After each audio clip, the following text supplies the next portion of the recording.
happening backstage right now. We don't really know his opinion on policies and all of that. We just know he's rich. We're at the Moscone Center, and Bloomberg is backstage right now, going to meet up with Jerry Brown. Former mayor of New York City, right? And a billionaire. That's about all I know. He's running for Democrat, right? Second first one or second? Let's hold right here. Okay. Jen, can you go find Martin and Co. and just go over it? I've seen some of the campaign ads, but I don't really know much About him. Yeah. And the first thing we've got to do is get rid of Donald Trump. And if that isn't a good investment with my money, I don't know what is. Ready? We're rolling, guys? All right. Welcome to California. Thank you for having me. Hitting the trail. You ready? Hitting the trail ready, but it's raining here. I was told weather in California was always beautiful. So we're backstage with former New York raining Mayor across the Michael country. Bloomberg. This is a few weeks after he jumped into the Democratic presidential race. It's the same day this poll came out showing him already at 5% in California. And it's a few days before ABC News reported on these accusations of sexist comments he made while at his business. His company, the target of 3 ongoing lawsuits by former female employees. Now, Bloomberg is about to go on stage here to give this talk about climate change, alongside who else but former California Governor Jerry Brown, which is a pretty good look for Bloomberg, given that he's relatively unknown in California. He's jumped into the race later than everybody else, so he's clearly trying to come to California and make a splash. What's your strategy behind that? Do you see California as a state you have to win? Well, I skipped over the first 4 because I just entered too late. You couldn't build an organization, so which means you're going to go for the Super Tuesday, which California is in this time. So that's what I'm competing on. I've got to go and explain what I would do. So Bloomberg is clearly a guy who sees an opening in this race. But the big question is, can he catch up? And of course, we all know that first and foremost, he's going to try to do it with money.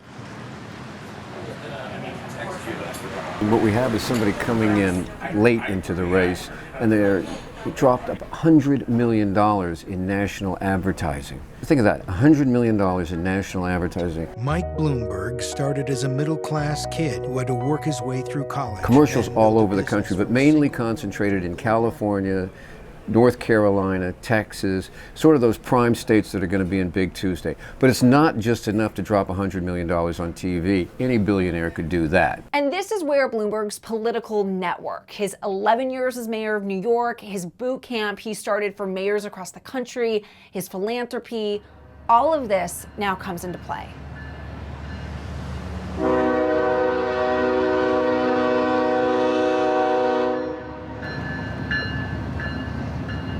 So Bloomberg right now is just finishing up a roundtable with Stockton Mayor Tubbs nearby with a bunch of community leaders. He's then coming here to this coffee shop that we're at, where he's going to officially get the endorsement of Stockton Mayor Michael Tubbs. Lots of media here. We got local press, we got national press, we have an HBO crew that's been covering Michael Tubbs here. Bloomberg has gotten a lot of criticism for his stop and frisk policies as mayor of New York that a lot of young black men say particularly targeted them. And then here he is now showing up in California, getting the backing of the young 29-year-old millennial black mayor of Stockton. So definitely, I think his campaign sees this as a really good optics moment. So have you made up your mind yet for 2020? I have not. Okay, you're still shopping. Well, I mean, I think it's too early. I think that a lot of people don't understand. They think maybe he's a billionaire trying to buy an election. But I think that there's more to it. I think the fact that he has a lot of money and is using his money for his campaign is an issue for me. Also, his history in New York as the mayor. I know he was beloved by a lot of the people in New York. But he also had the policy of stop and frisk. The policy we had, I apologize for, because in the end, it turned out we could have done something different. At this point, reporters at this event start peppering Bloomberg with questions about stop and frisk policy, which he continues to apologize for. But then there is this remarkable moment with Mayor Tubbs. Can I let me take that for a little bit? Absolutely, I think it's a fair question. And again, it's no surprise to anyone. I'm young, I'm black, My father's still incarcerated, so issues about criminal justice are deeply personal for me. There's not a candidate in 2019 who has a criminal justice record that's where we are today. But I think the sign of a good leader is one who apologizes, one who goes, and doesn't apologize just in a room where everyone agrees. This man went to a black church in Brooklyn with many parishioners who are probably stop and frisk and had to look them in the eye and say, I apologize, I was wrong, I'm sorry. And we can see Bloomberg's campaign staff standing off to the side, and it is obvious that this is a really good moment for his campaign.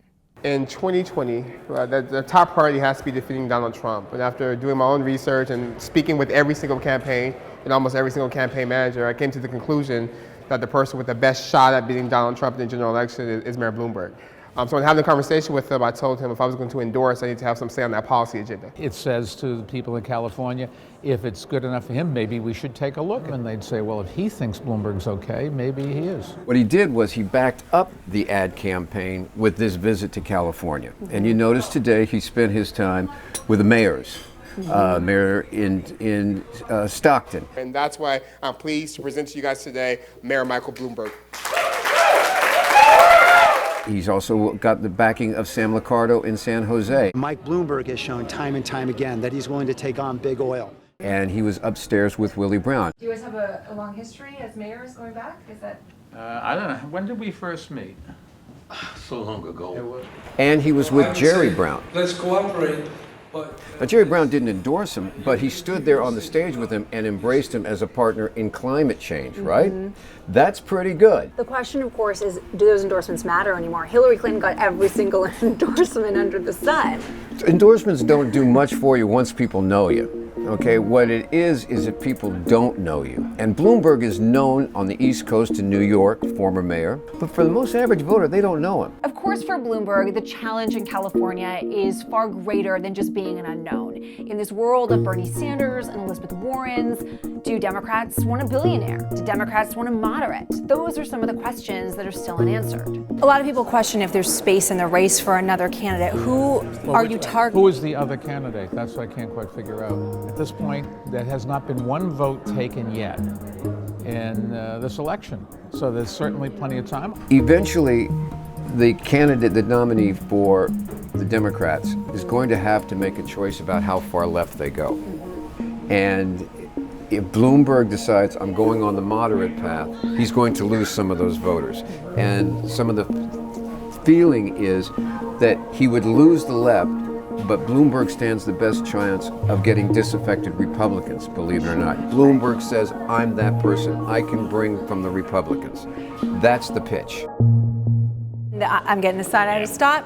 Thank you so much. Goodbye. Mayor Bloomberg, Nice to meet meeting and you. you. Thank you. Oh, your mic. Let me grab that. Oh, yes. I want you to walk away.